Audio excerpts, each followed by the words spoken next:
কাচ্চির কথা ভাবলেই মুখে পানি চলে আসে, তাই না? কিন্তু ঢাকায় ভালো কাচ্চি আর ঝাল বিফ চাপ একসাথে কোথায় পাওয়া যায়? আজ আমি এসেছি ধানমন্ডির সুলতান হোটেলে।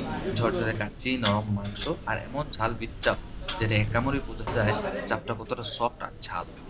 এই ভিডিওটা সম্পূর্ণ দেখুন, তাহলে বুঝবেন সুলতান ডাইনের এই নতুন বিফ চাপ কেমন কয়েকদিনের এবং এর স্বাদ চেষ্টার পরে কতটা পাইলাম মুখরোচক। বানাইলাম। সুলতান ডাইন।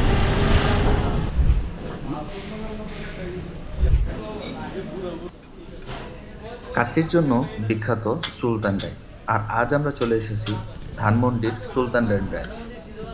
দুপুরের সময় এখানে ভিড় একটু বেশি থাকে, কারণ অনেকেই লাঞ্চে কাচ্চি খেতে আসে। এই সুলতান ডাইনে আমি আর ইমন গেছিলাম লাঞ্চ করতে। আমি অর্ডার করেছিলাম কাচ্চি প্লেটার, আর ইমন অর্ডার করেছিল ঝাল বিফ চাপ এবং পোলাও।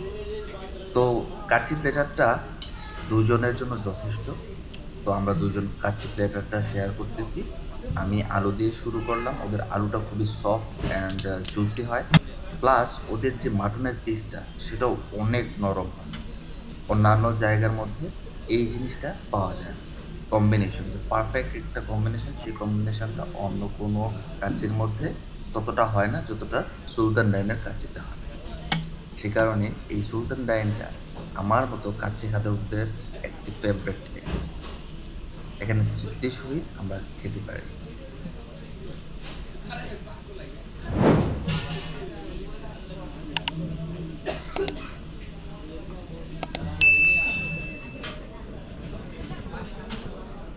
মানে আপনি বলাই ধরবেন না এটা। এই কাচ্চিটা অনেক ঝরঝরে হয়, মাংসের পিসগুলা অনেক নরম, আর মশলার ফ্লেভারটা একদম হালকা হয়। খুব বেশি ঝাল না, আবার একেবারে ফিকেও না, যা আমাদের মতো কাচ্চি খাদকদের জন্য পারফেক্ট। কিন্তু আসল সারপ্রাইজ হচ্ছে এদের ঝাল বিফ চাপ। বাইরে হালকা ক্রিস্পি, ভিতরে জুসি, আর ঝালটা একদম মুখে লেগে যায়। যারা কম ঝাল খাওয়ায় অভ্যস্ত তাদের জন্য এটি আমি দিনের একদমই সাজেস্ট চেষ্টার করব, পরে পাইলাম কারণ এটি বানাইলাম। অনেক ঝাল হয়। আর এই বিফ চাপটা আমরা নিয়েছিলাম পোলাওর সঙ্গে।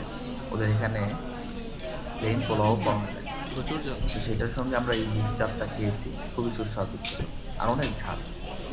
পরিবেশটা ফ্যামিলি ফ্রেন্ডলি, বন্ধুদের সাথে বসেও খাওয়া যায়, আড্ডা দেওয়া যায়, সার্ভিসও মোটামুটি ফাস্ট।